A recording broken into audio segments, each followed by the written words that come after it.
Até que vejo muitos aqui em plena segunda-feira de carnaval, em pleno feriado, vitoriosos, chegando cedinho no JEP. Que seja realmente uma manhã proveitosa para todos nós. Para mim já é, porque quando a gente se voluntaria para dar palestras, para ser um trabalhador espírita, a gente tem oportunidade de estudar ainda mais, de vivenciar ainda mais tudo aquilo que a gente estuda. Então, por isso, eu sou sempre imensamente grata.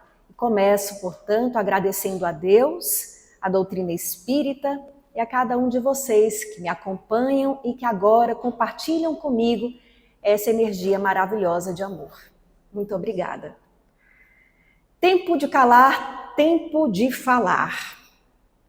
A gente escolheu esse tema por causa do tema principal do nosso evento, do nosso 26º Evoluir. E me dando conta de que já estamos no 26º Evoluir, lembro-me que eu estou desde o primeiro Evoluir. Há 26 anos isso acontece na casa e me lembro quando foi que se decidiu fazer o Evoluir. A Casa Espírita ela fechava no feriado do Carnaval. Decidiu-se então que era um momento especial e que muitas pessoas chegavam às vezes à Casa Espírita e encontravam-na de portas fechadas. E decidiu-se aqui no JEP fazer o Evoluir. Isso já vem acontecendo há 26 anos. Que maravilha! Quem sabe isso contribua com o nosso Evoluir. E contribui também o tempo de calar e o tempo de falar. Mas, como disse, pensei nesse tema por causa do tema central do evento, que é ainda que as pedras se calem, como é? Ainda que eles se calem, as pedras falarão. Então, o que a gente encontra? Onde a gente encontra essa passagem que dá título ao nosso evento como todo? Em Lucas 19, versículos 37 a 40. Quando Jesus estava junto à descida do Monte das Oliveiras, toda a multidão de discípulos começaram alegres a louvar a Deus em voz alta por todos os milagres que tinham visto. Entendam que discípulos não são apenas os apóstolos, são todos aqueles que seguem Jesus. Ele estava em Jerusalém e esse já era um período de muita tensão. Aproximava-se o desfecho da missão de Jesus. E diziam: bendito seja aquele que vem como rei em nome do Senhor. Os judeus esperavam um rei que libertaria Israel. Alguns conseguiam enxergar esse rei em Jesus. Mesmo assim, não conseguiam entender como era esse reino do qual falava Jesus. Era uma mensagem por demais espiritual, por demais sutil para a compreensão das pessoas da época. Paz no céu e glória no mais alto do céu. No meio da multidão, alguns fariseus, que eram sacerdotes do povo judeu, disseram a Jesus: Mestre, manda que teus discípulos se calem. Porque estavam fazendo escândalo? Porque estavam dizendo coisas que eles consideravam erradas? Não sei. Mas Jesus respondeu: eu digo a vocês, se eles se calarem, as pedras gritarão. O que será que Jesus quis dizer com isso? Se eles se calarem, as pedras gritarão. Possivelmente Jesus está nos dizendo que quando um processo está pronto, terminou e um novo momento há surgido, não há como a gente deter a movimentação, a realização daquilo que tem que ser. O que tem que ser se manifestará querendo a gente ou não.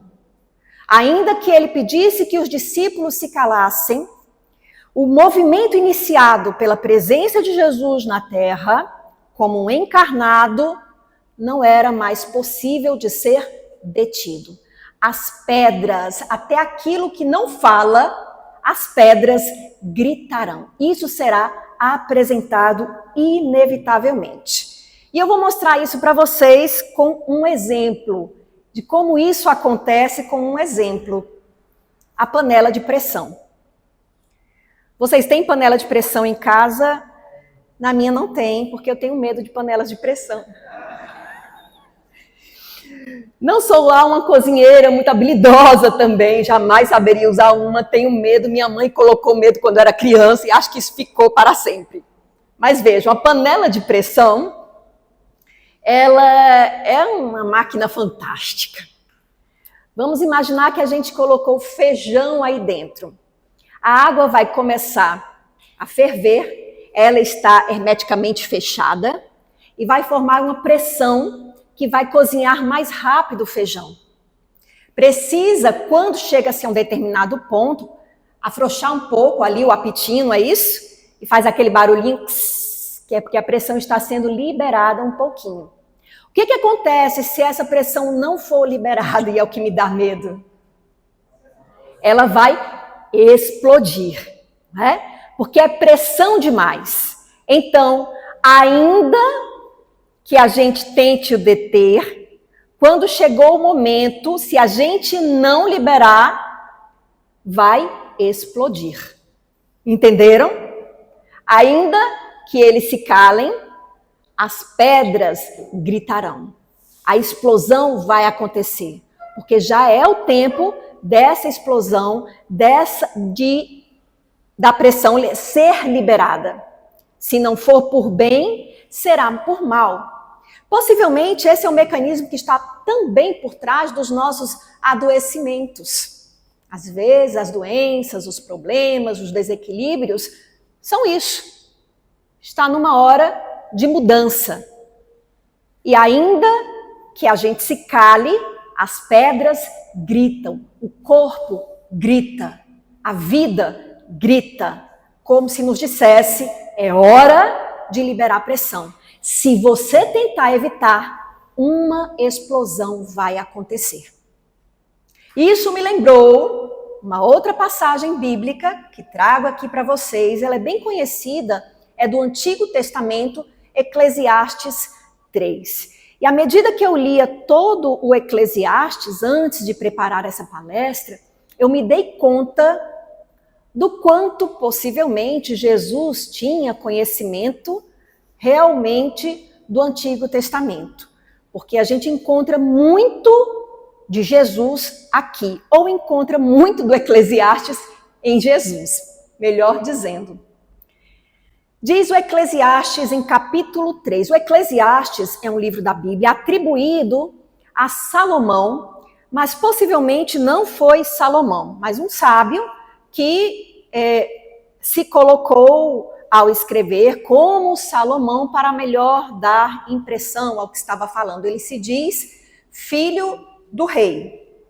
Supõe-se Salomão, mas segundo historiadores não foi. Sem dúvida, alguém de muita sabedoria. Eclesiastes é de eclésia, no grego, assembleia. Era o líder da assembleia que falava. E ele dizia, debaixo do céu há momento para tudo. E tempo certo para cada coisa. Tempo para nascer e tempo para morrer. Tempo para plantar e tempo para arrancar a planta. Tempo para matar e tempo para curar. Tempo para destruir e tempo para construir. Tempo para chorar e tempo para rir. Tempo para gemer e tempo para bailar. Tempo para atirar pedras e tempo para recolher pedras. Tempo para abraçar e tempo para se separar. Tempo para procurar e tempo para perder. Tempo para guardar e tempo para jogar fora. Tempo para rasgar e tempo para costurar. Tempo para calar e tempo para falar. Tempo para amar e tempo para odiar. Tempo para a guerra e tempo para a paz. Não dava para colocar tudo isso no título, certo? Concordam? Então a gente colocou tempo para calar e tempo para falar. Do que trata essa passagem? Vocês vejam que ele está colocando contradições, opostos, e dizendo que tudo tem um tempo certo. É incrível a leitura desse livro inteiro. Tudo tem um tempo certo. Sabem aquela música que diz assim, viver é afinar um instrumento de dentro para fora, de fora para dentro.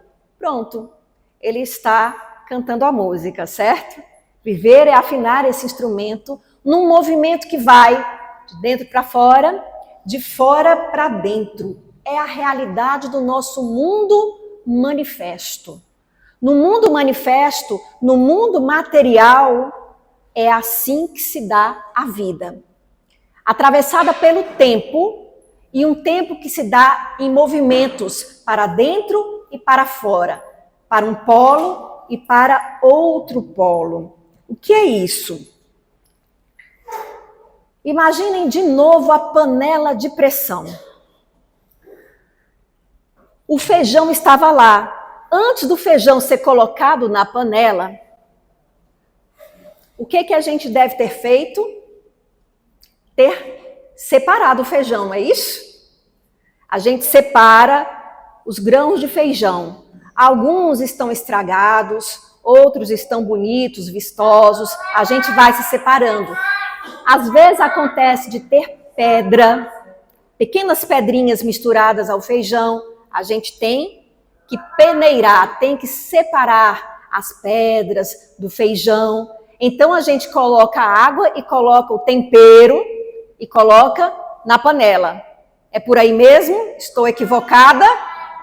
Não. Quando eu casei, eu não sabia cozinhar nada. Não sei cozinhar muito melhor hoje. Dizem que gostam da minha comida, mas eles me amam também. E eu ligava para a Vanusa, que trabalhava na mamãe, perguntando como é que se faziam algumas coisas. Eu lembro uma vez que liguei e perguntei, Vanusa, como faz feijão? Aí ela disse, coloca na água. Eu disse, tem água? Aí ela disse, menina, e tu acha que o feijão é feito a seco? Fritando? Pois é, hoje eu sei. Coloca-se na água. Mas depois da gente ter feito o quê? A separação. Você tem que fazer a separação do feijão. Separar, trazendo novamente uma imagem bíblica, o joio do trigo, não é isso? Nós temos que fazer essa separação. É colhido tudo junto, é debulhado tudo junto, mas depois a gente separa. A vida espiritual é também assim. É arrancado tudo junto, é criado tudo junto. É o que se chama a prima matéria. De onde vem o espírito? Tem tudo dentro do espírito como um potencial. Tudo, aliás, no universo como potencial, criado por Deus. E é feita o quê? A separação quando a gente encarna. A gente entra nesse mundo, que é uma imagem traduzida simbolicamente como a queda dos anjos ou a expulsão do paraíso, quando nós descemos, na linguagem de Leon Denis, ao nosso mundo, nós encontramos o processo da separação, o separácio. Nós nos confrontamos com as oposições presentes no mundo. E as oposições, elas nos permitem tomar consciência. O microfone sem fio não está aqui, mas eu vou...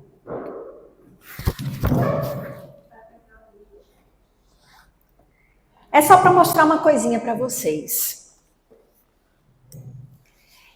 Pode deixar, tá ótimo. Eu coloco essa folha de papel aqui. Ela é visível? Ela fica mimetizada, não é verdade? Ela se confunde com a parede. Por quê, gente?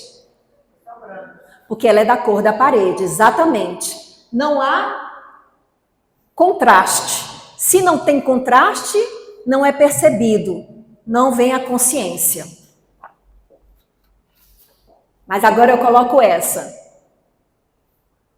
Aí atrás, vocês estão vendo? Ah, dá para ver, não é verdade? Por quê?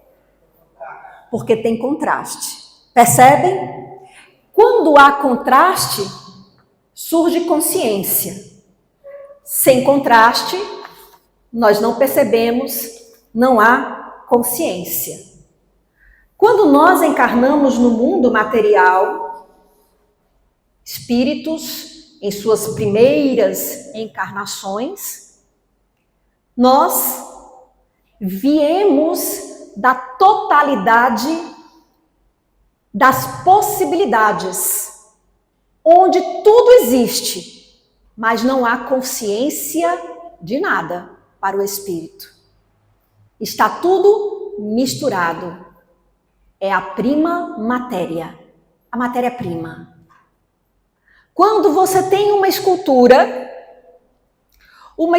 feita na pedra, era antes uma rocha. A escultura já estava nela? Já. Como é que o escultor faz? Ele lapida, ele pega o buril, ele vai burilando e ele vai dando forma. Mas desde o princípio, a escultura já está lá. A escultura é extraída da pedra. Ela existe como possibilidade dentro da pedra. O escultor, ele vai descobrir, olhem que coisa linda, ele vai descobrir a escultura. É um trabalho em parceria. Existe a natureza, existe o buril, o cinzel, existe a mão do escultor, existe a percepção do escultor e existe a intuição do escultor, que enxerga na pedra a forma final. A pedra é a prima matéria. Já está lá o resultado final, mas ele não é visto. O espírito é extraído da pedra, inicialmente encarnamos no mundo e seremos burilados pela vida, para que nos tornemos espíritos perfeitos, segundo a linguagem espírita. Entendendo-se que perfeito não é o perfeccionista, que é um grande chato. Perfeito é a perfeita harmonia com Deus.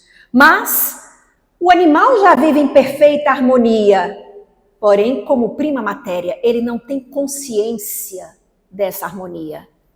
Nós saímos dessa harmonia e vamos voltar para ela com consciência. Nós saímos da unidade com Deus,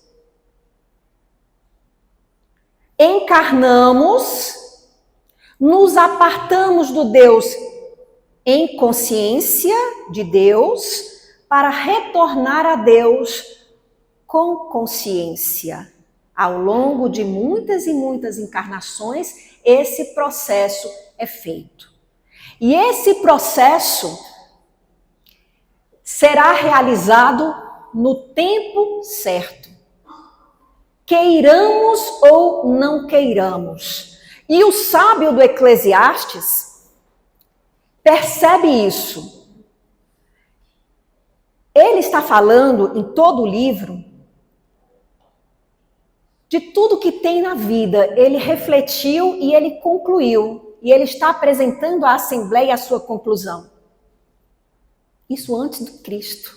É fantástico. Ele vai vendo que tudo tem um tempo certo. Cada coisa tem um tempo certo. E olhem que interessante. Ele vai observando ao longo do livro que esse tempo não é decidido por nós. Que não é a nossa vontade que determina o tempo. Perdoe-me o livro O Segredo.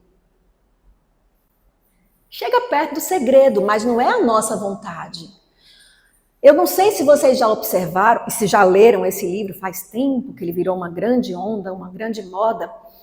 Eu cheguei a lê-lo, mas ele fala da nossa vontade e ela é significativamente importante.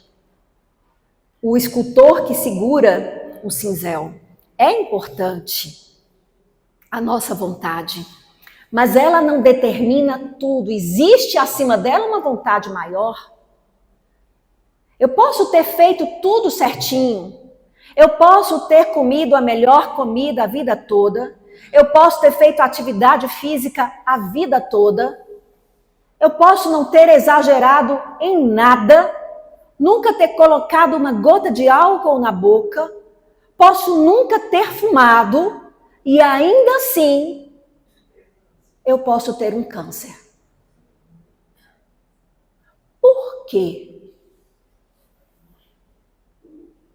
Parece que a minha vontade e o meu esforço não são suficientes. É o que ele vai dizendo ao longo de todo o Eclesiastes. Tem algo mais. Tem uma vontade maior, soberana, acima de tudo isso. E diante dessa realidade, a nossa pergunta é: qual o meu papel no mundo, se eu não sou aquele que determina o tempo das coisas? Então eu não faço mais nada? Então eu deixo as coisas acontecerem? O que tenho eu para fazer no mundo? Quando a gente fala tempo de calar e tempo de falar, que Marcos Traeger, meu marido, ficou repetindo isso desde que soube o nome da palestra, em relação às minhas falas, tempo de calar, tempo de falar, tempo de calar, tempo de falar. É uma grande verdade. Claro que não nessas circunstâncias, mas existe o tempo de calar. O que é o tempo de calar? Isso é simbólico, é o tempo do recolhimento, de voltar-se para o interior. E o que é o tempo de falar? É o tempo de colocar para fora, de exprimir. Todos esses movimentos são mais ou menos isso. É um vai e vem, de dentro para fora, de fora para dentro. Mas quem está no comando disso tudo, o autor do Eclesiastes vai mostrando, é Deus. Então ele nos diz: então compreendi que não existe para o homem nada melhor do que se alegrar e agir bem durante a vida. E compreendi também que é dom de Deus que o homem possa comer e beber, desfrutando do produto de todo o seu trabalho. Compreendi que tudo o que Deus fez dura para sempre. A isso nada se pode acrescentar. E disso nada se pode tirar.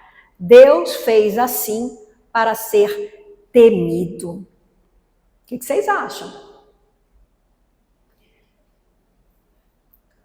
Vocês temem a Deus? Ah, vocês não temem. Não. Ah, vocês amam a Deus. Ah, certo. Vamos já saber se vocês amam mesmo. Vamos começando aqui com o que ele fala. Então compreendi que não existe para o homem nada melhor do que se alegrar e agir bem durante toda a vida. Que coisa mais linda! Já que tudo tem o tempo certo e as coisas vão acontecer, independentemente da minha vontade, o que eu faço é viver bem. Tipo isso. Carpe diem. Vivam a vida. Procure se alegrar, e isso é o que está por trás do gratidão. O que é o gratidão que tanto se repete hoje? Acho que ninguém nem mais pensa no que está dizendo. Ser agradecido é você procurar motivos para se alegrar. Obrigada. Aconteceu tal coisa. Obrigada. Eu estou sempre buscando a gratidão. No final do dia, olhe para o dia. Tudo que deu errado, gratidão. Eu me lembro de uma pessoa que eu atendi na clínica há muitos anos, e ela chegou contando a vida dela.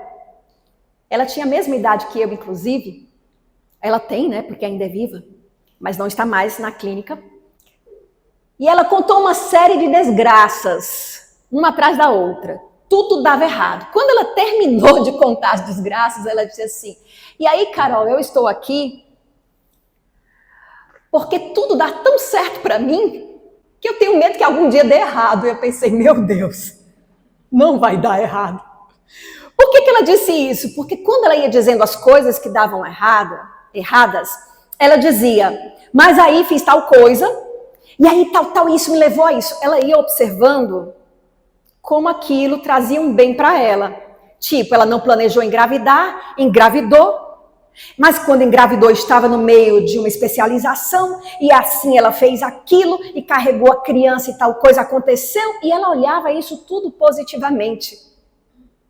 E eu pensei, é como ela conta a história. Ela já está fazendo o que faz dar certo. Porque, na verdade, ela poderia contar essa história dizendo, tudo deu errado para mim desde o começo.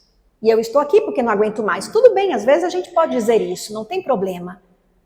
Mas o que eu achei interessante foi que ela contava a história e dizia, aí, Caroline, tudo deu tão certo para mim, ela olhava o que deu certo.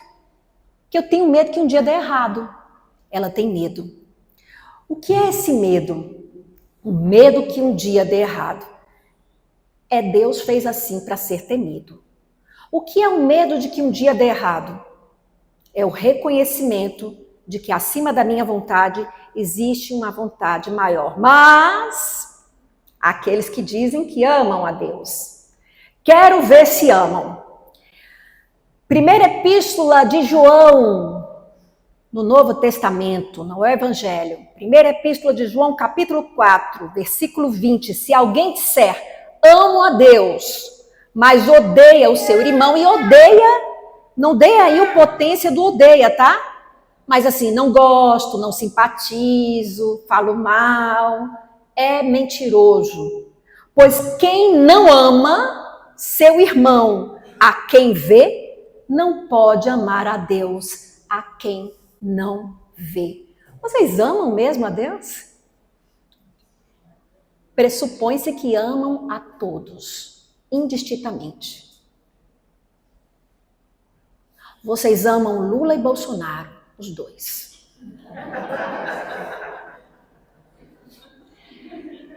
Amam?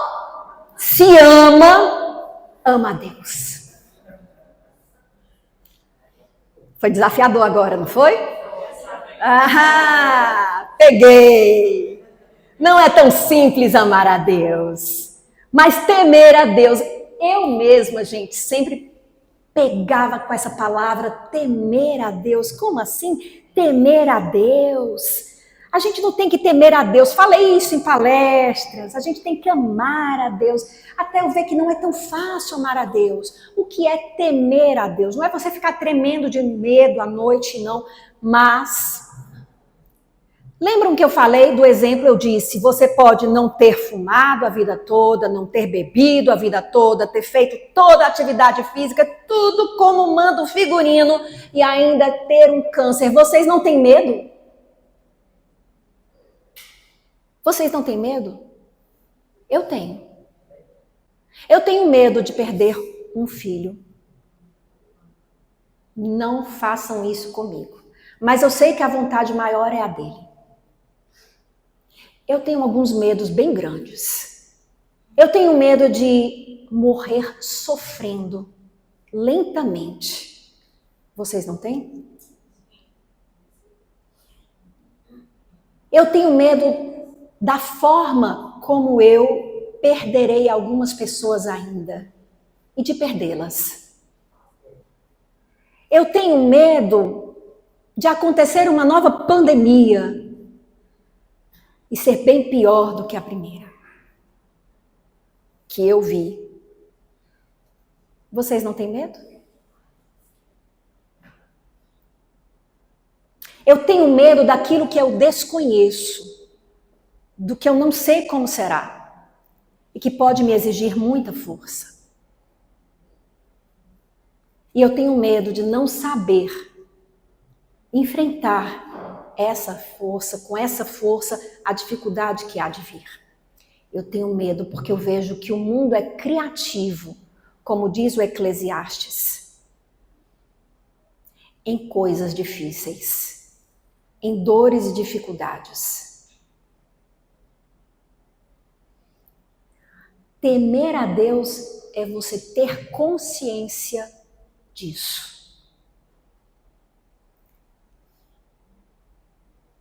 Entendem?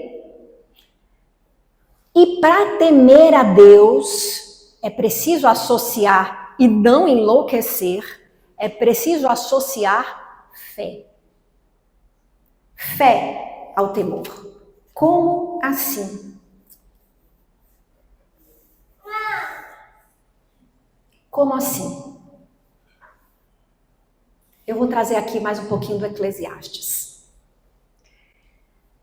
Apliquei-me a conhecer a sabedoria e a considerar a fadiga que se realiza sobre a terra, pois o homem não conhece o repouso, é o que eu disse. Nem de dia, nem de noite.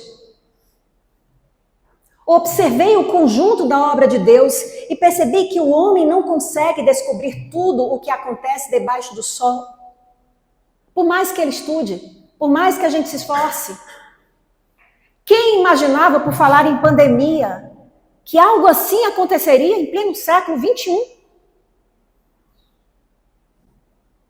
Por mais que o homem se afadigue em pesquisar, não chega a compreender o conjunto da obra de Deus. E mesmo que o sábio diga que a conhece, nem por isso é capaz de entendê-la. Ele vai percebendo, nossa consciência não alcança tudo. O nosso conhecimento não alcança tudo. Há um limite para nós. Não conhecemos repouso. Mas, torno a dizer, para a gente enfrentar tudo isso, que nos põe medo, o que nos resta? É fé. O que é fé? Sabem o que é fé? Vocês têm fé?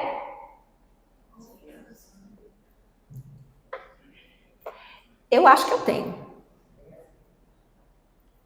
Acredito que tenho. Isso aí sim, posso dizer.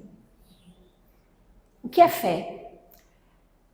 É o alegrar-se, ele disse, né? Que é preciso, o que nos resta fazer? Alegrarmos-nos e bem viver. Como assim? Alegrar-se de ter fé. O que é fé? Fé é a certeza de que eu não controlo tudo, mas quem tem um controle é muito mais do que eu.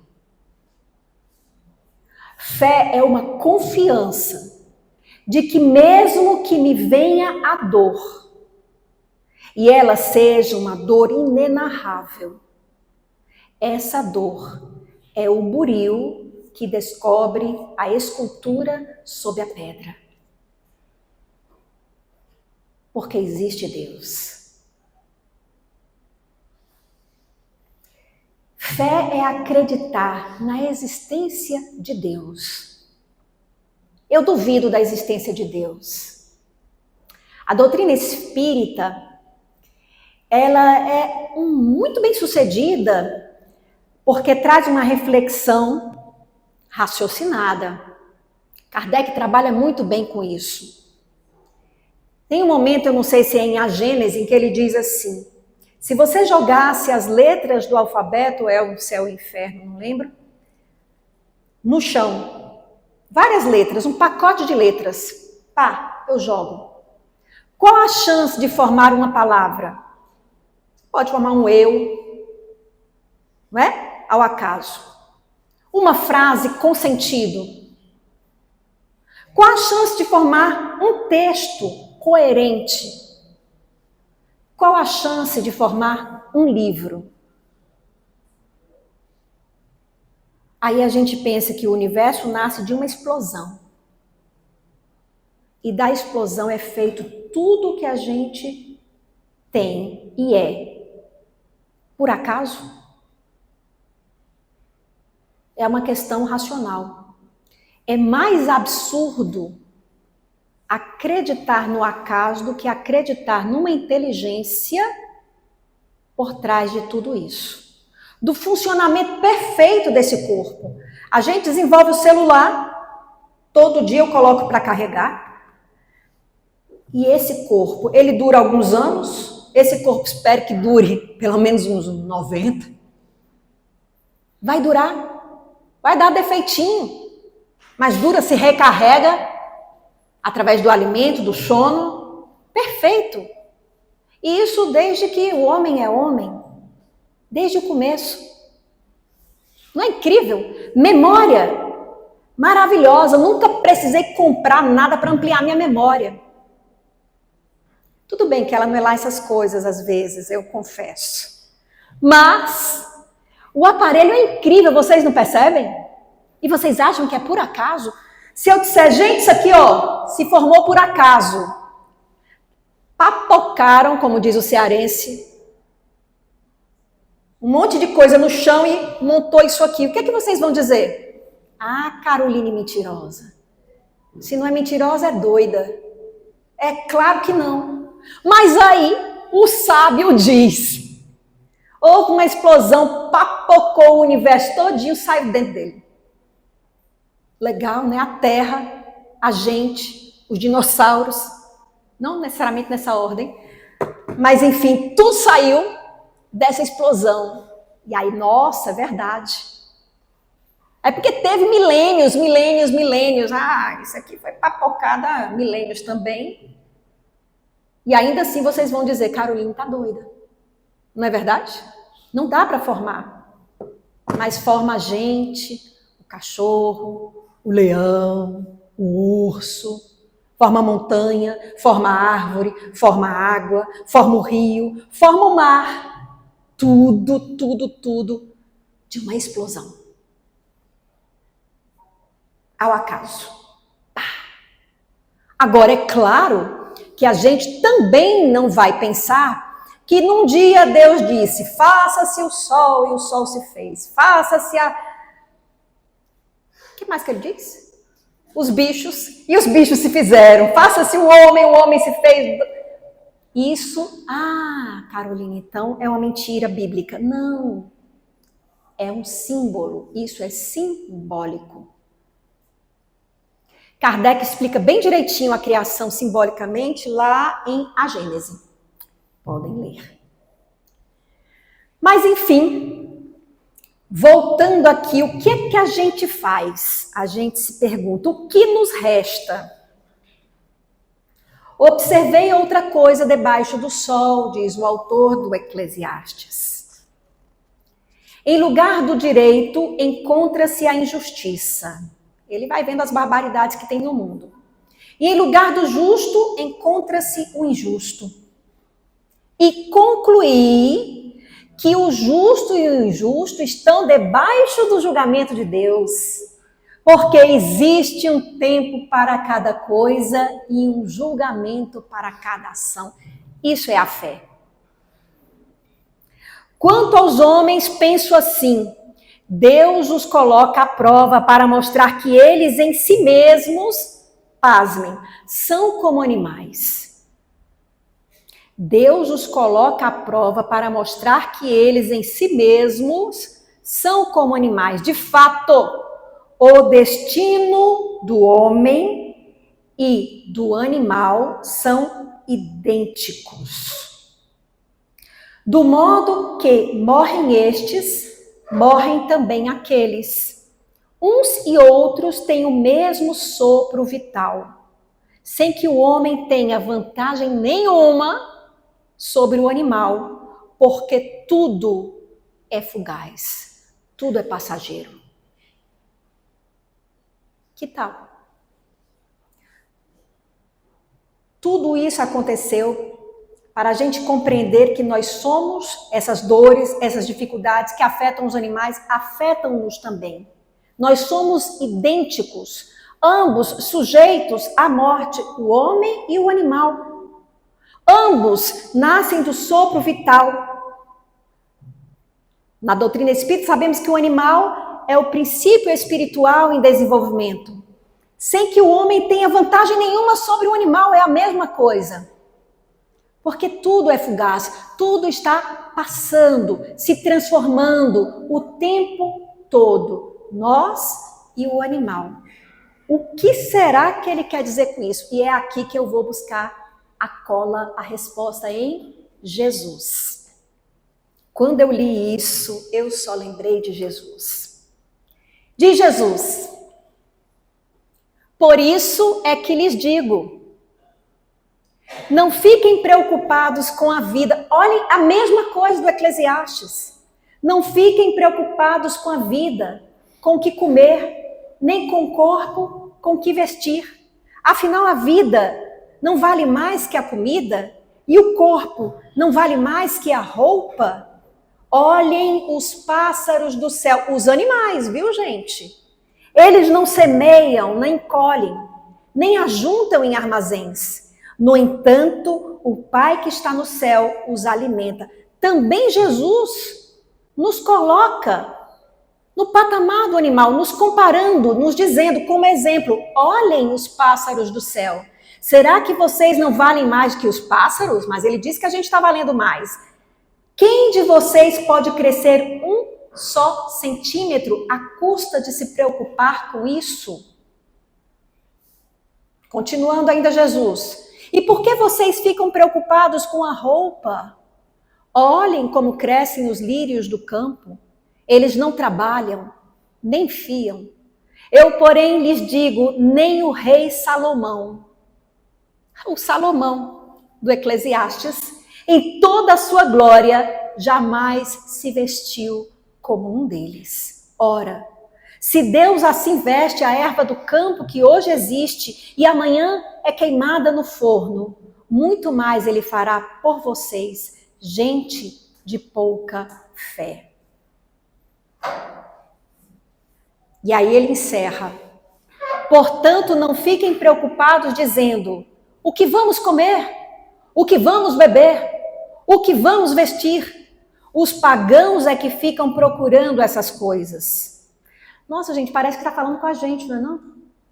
Aqui no século XXI, sempre tão preocupados com a última moda, com as intervenções que a gente pode fazer de harmonização facial. Não é isso? Não, né, Marcos? Não. Pois olhem só, os pagãos é que ficam procurando essas coisas. O Pai de vocês que está no céu sabe que vocês precisam de tudo isso. Pelo contrário, em primeiro lugar, busquem o reino de Deus e a sua justiça. E Deus dará a você em acréscimo todas essas coisas. Jesus está dizendo também isso. Então, o que a gente consegue entender disso? Percebam que o Eclesiastes está dizendo que a gente sofre, na verdade ele diz isso, como o animal sofre. Nós não somos melhores que os animais em estar submetido à questão da realidade da existência. E de fato, quando nós falamos na doutrina espírita de reencarnação, explica muitas dores, causa e efeito, não é verdade? Muitas dores que se passam. Se a gente for lá em O Evangelho segundo o Espiritismo, a gente tem um capítulo em Bem-aventurados os aflitos, que temos passagens assim, causas atuais das aflições, causas anteriores das aflições. E aí Kardec, em seu comentário, nos fala que, e isso ele constatou nas comunicações dos espíritos, na própria experiência de vida, que a maioria das nossas aflições, a maioria, para elas nós encontramos as causas nessa vida. Porque espírita é danado para abraçar a ideia da reencarnação, para se manter na preguiça do autoconhecimento. Porque eu estou passando por um problema com o meu filho, é porque na vida passada nós éramos inimigos. Não para pensar que pode ter a ver com o fato como você criou, com o que ele passou na vida dele, com o que você passou. Não pode ter isso? Não, mas eu fui ótima. Se você é tão ótimo, por que está reencarnando? Começa a duvidar disso. Porque quando ele fala nas causas anteriores das aflições, Kardec fala daquele mal que já vem no nascimento inexplicável. Uma pessoa que nasce com alguma deficiência, assim podemos dizer. E ainda assim, ele coloca, a causa não está nesse mundo. Ainda assim, nós insistimos em fazer uma associação culpa-castigo. Porque errou e está pagando agora. Essa ainda é uma ideia sombria de Deus. Preste atenção. O sofrimento não é porque você errou e está pagando o sofrimento. O sofrimento é uma consequência natural de uma transformação que tem que acontecer, lembram? Começa a panela de pressão a aumentar a pressão e vai ter que ter uma mudança. O sofrimento é um convite à mudança. Está na hora de mudar o movimento. De dentro para fora, agora de fora para dentro. É um aviso. É uma tentativa de equilibrar o sistema.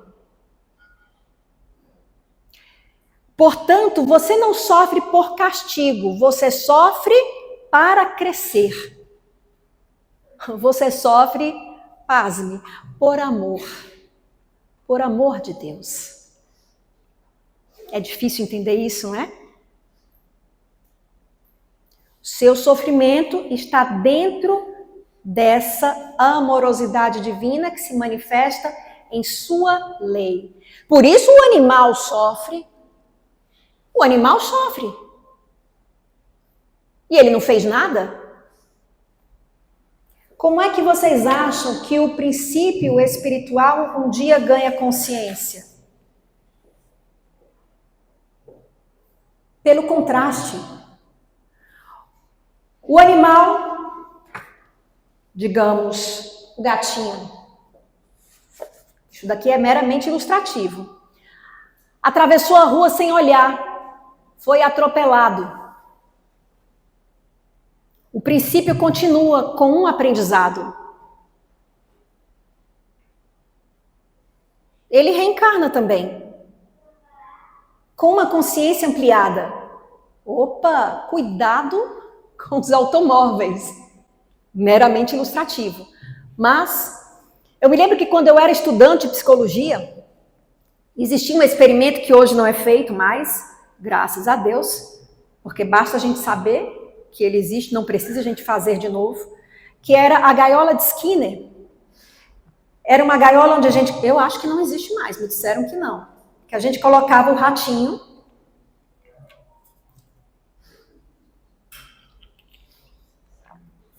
O ratinho estava com sede, em privação de água.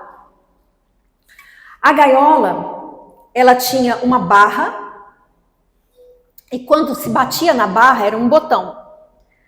Caía uma gota d'água num recipiente.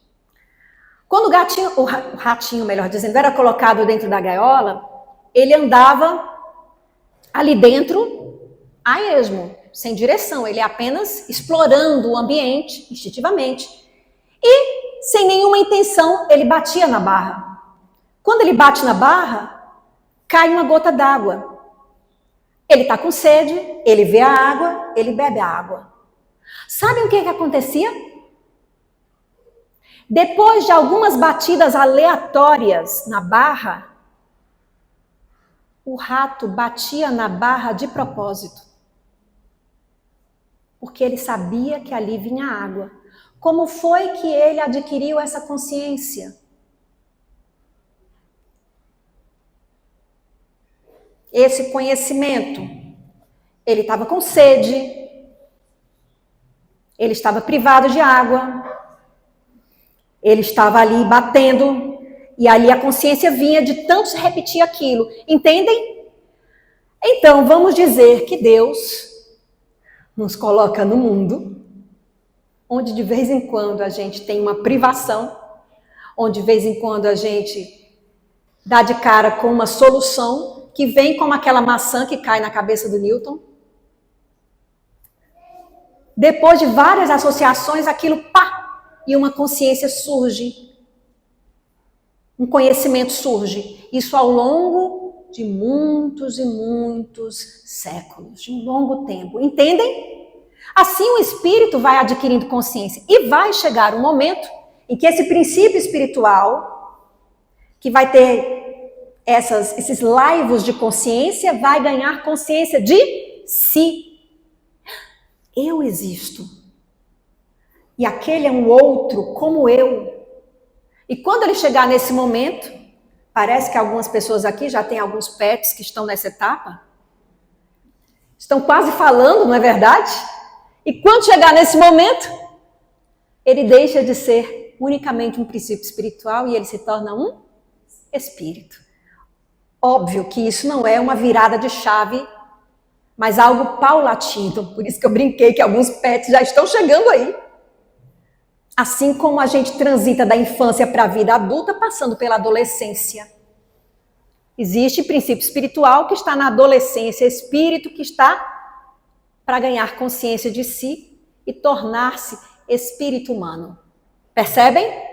O sofrimento, portanto, ele traz a possibilidade do ganho da consciência, a privação.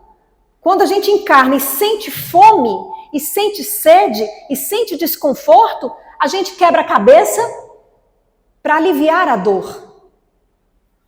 A gente percebe que não consegue fazer sozinho e pede ajuda ao outro. E a gente se relaciona. E assim nós vamos nos desenvolvendo, tanto em sentimento, em relacionamento, quanto em pensamento.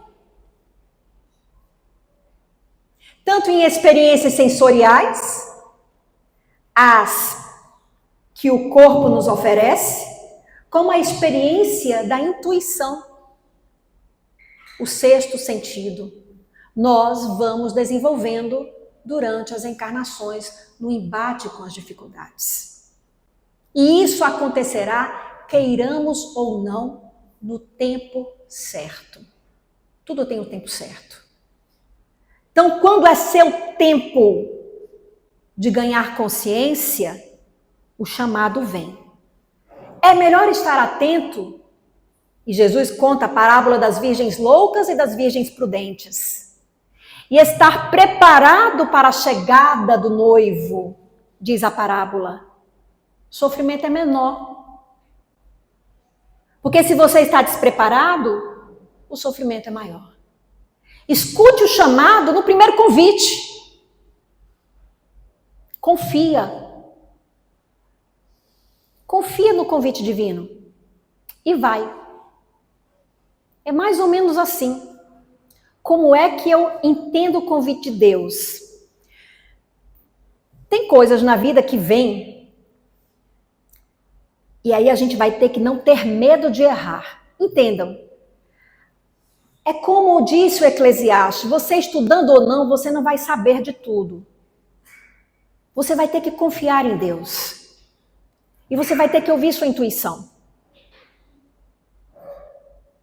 Eu vou fazer uma escolha na vida.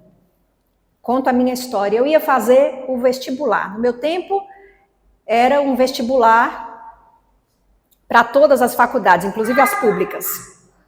Minha mãe já tinha dito que eu nem sonhasse ir para uma faculdade particular. Eu tinha que passar na pública. E só tinham aqui 3. O S, Federal e Unifor. Acabou. Então, eu ia fazer o vestibular. E a minha escolha profissional foi uma loucura. Simplesmente eu fui dormir e dizer, eu não sei o que é que eu quero ser. Não sabia. Eu já era palestrante aqui no GEP. Eu comecei a dar palestra com 16, apostaram em mim. E aí eu pensei, o que eu quero ser? Eu quero ser jornalista como meu pai.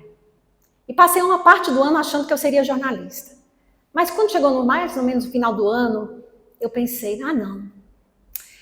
Eu queria me sentir ajudando as pessoas diretamente. Médica eu não vou ser, porque se eu for ser médica, eu me conheço. Eu mato os meus pacientes em falhas de atenção. Ah, já sei, eu vou ser psicóloga. Até então, a única psicóloga que eu conhecia era a psicóloga da escola. E eu achava super chato, ela só entrava na hora de substituir algum professor que faltou. De onde veio essa ideia de fazer psicologia, gente? Não sei. Eu vou ser psicóloga. Na verdade, eu fui dormir e pedi a Deus que me ajudasse. Quando acordei, eu vou ser psicóloga. E assim eu fiz o vestibular para psicologia. Detalhe, esse aqui eu vou contar para vocês porque é um pouco segredo. Quando eu fui fazer o vestibular para psicologia, eu achava que ninguém queria fazer psicologia.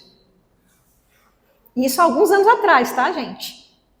Foi em 94. Achava que ninguém queria fazer psicologia. E aí eu, ainda vou passar logo, porque não é concorrido. Os concorridos eram direito e medicina e odontologia. Quando a gente se inscrevia já no que a gente queria, na verdade, Régia, a gente se inscrevia quando saía a lista da concorrência. Quando eu vi a concorrência da psicologia, era a segunda maior. Meu Deus, lasquei-me, Senhor. E agora? Não tem mais como voltar atrás, vou ter que fazer. E aí eu comecei a pensar, eu não sei quantos eram por vaga, não lembro, faço ideia, mas como se fossem 20 por vaga, eu pensei, desses 20, 10 vão ficar super nervosos no dia, 5 não tem a menor condição porque nunca estudaram nada. Enfim, aí eu fui batendo a minha concorrência todinha, no final só sobrou 2, eu e outro. E eu disse um dia para Deus, e aí agora vocês vão rir, minha mãe dizia, Caroline, você não vai estudar não, mãe, que eu tenho que ir para o JEP. E aí eu falei para Deus, gente, eu não sei se fui eu, acho que era ele, tá? Mas enfim, eu disse assim, se o senhor me fizer psicóloga, o senhor só tem a ganhar.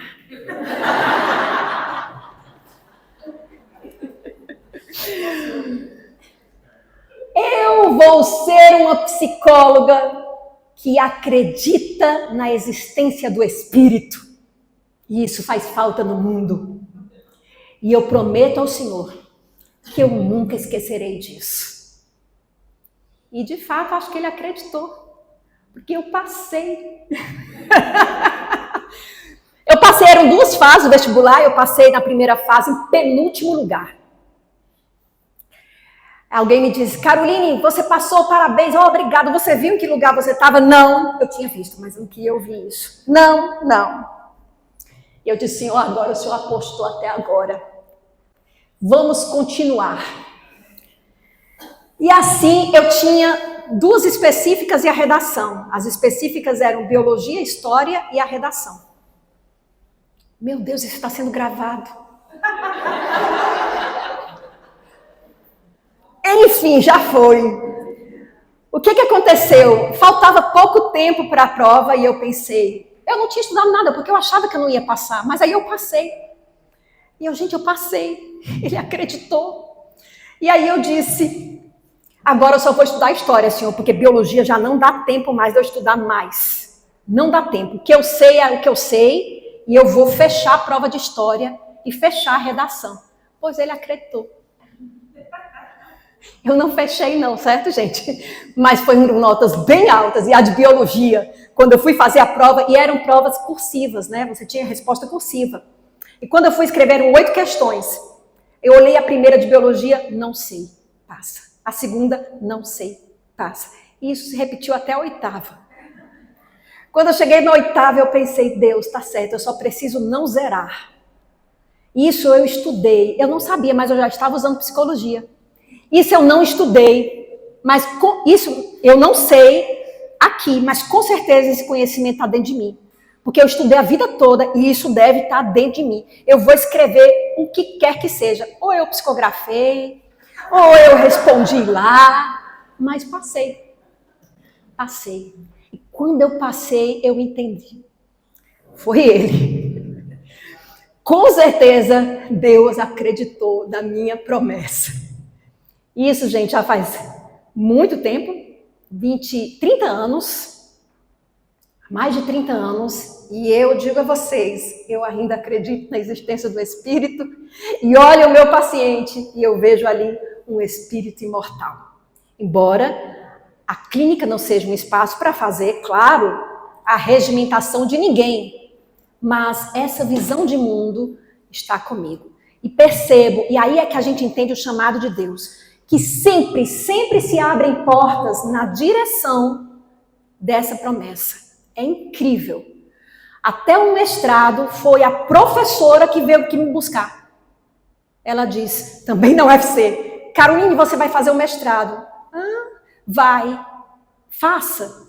Eu, tá certo. Césio depois me liga, que era aluno dela, dizendo, Carol, Ângela pediu para você fazer a prova. E você tem que saber a prova, porque ela não pode ajudar. E eu disse, é claro, imagina se eu ia fazer contando com ela ajudando. Mas foi, e deu certo. Parece que quando as coisas têm que ser, gente, a gente é puxado, o chamado vem, você é levado. Eu fui levada para o Marcos. Olha aqui o meu chamado. Marcos Traeger, todo mundo achava... Tá gravando. Verdade, eu esqueço. Todo mundo achava que não ia dar certo. Acreditam nisso? E aqui estamos nós há 25 anos casados, né? E muito bem casados, graças a Deus. E graças ao Espiritismo, à doutrina espírita, à educação e todo o amor que nos cerca. Enfim, é preciso ouvir esse chamado, sem ter certeza mesmo, e confiar um ponto que o máximo que pode acontecer, se não for para eu ir por aqui, é dar errado. E quando der errado, eu aprenderei alguma coisa. Significa que, no fundo e no fim das contas, nada dá errado. Nada dá errado. Até o que penso que deu errado me traz consciência. Quando Jesus foi crucificado, imaginem vocês a decepção dos discípulos, a decepção dos apóstolos. Hoje nós lemos a história e sabemos do fim. Eles não sabiam. Eles saíram de perto de Jesus, não acho que tanto por um espírito traiçoeiro e falsa amizade, mas porque eles estavam abalados. Eles fraquejaram na sua fé. Por quê? Puxa, cadê o reino que ele prometeu? Ele morreu. Como assim? Crucificado. Ele fazia tantos milagres. Por que ele não reverteu isso? Por que ele não se libertou da cruz? Por que ele não fez uma revolução? Ele tinha tanta gente ao lado dele. Ele entrou em Jerusalém aplaudido, aclamado. Por que isso aconteceu? Eles ficaram imensamente abalados. Eles ficaram imensamente decepcionados quando Jesus se foi. Era a derrota. Deu errado. Deu tudo errado. Ele foi morto como qualquer um dos profetas anteriores a ele. Deu tudo errado. Mas Jesus retorna depois, em corpo espiritual. Como explica Paulo de Tarso em 1ª Epístola aos Coríntios, capítulo 15, morre corpo físico, ressuscita corpo espiritual. Jesus aparece em corpo espiritual, que pode inclusive tornar-se tangível, dando provas a eles que a morte não é o fim. E diante desse acontecimento, eles não podem mais duvidar. Isso é tão verdadeiro, essa realidade histórica. Algo aconteceu que esses homens que fugiram quando Jesus crucificado foi, morreram todos, com exceção de João, martirizados, em condições piores do que a do Cristo. Pedro foi crucificado de cabeça para baixo. O que deu a eles tanta fé? Eles ressignificaram. Eles descobriram que a derrota pode parecer derrota para o mundo, mas pode ser uma vitória para o espírito. Diante da dor, diante do sofrimento, diante da dificuldade, se a gente tiver fé, mesmo que a gente não entenda e não tenha resposta, por que estou passando por isso? A gente vai confiar que se Deus nos deixou passar, é para o nosso bem, é para o nosso crescimento, é para a nossa vitória. É para a vitória do mundo. Assim Jesus termina dizendo: portanto, não se preocupem com o dia de amanhã, pois o dia de amanhã terá suas preocupações. É o mesmo conselho do Eclesiastes. Viva cada tempo por vez. Tempo de calar, cale. Tempo de falar, fale. Tempo de sofrer, sofra. Tempo de sorrir, sorria. Basta a cada dia a própria dificuldade. Viva cada dia na convicção de que existe um controle maior sobre tudo isso. Muito maior do que o que os nossos olhos podem enxergar. Se Deus permite, é porque é para o nosso bem. Que assim seja. Muito obrigada.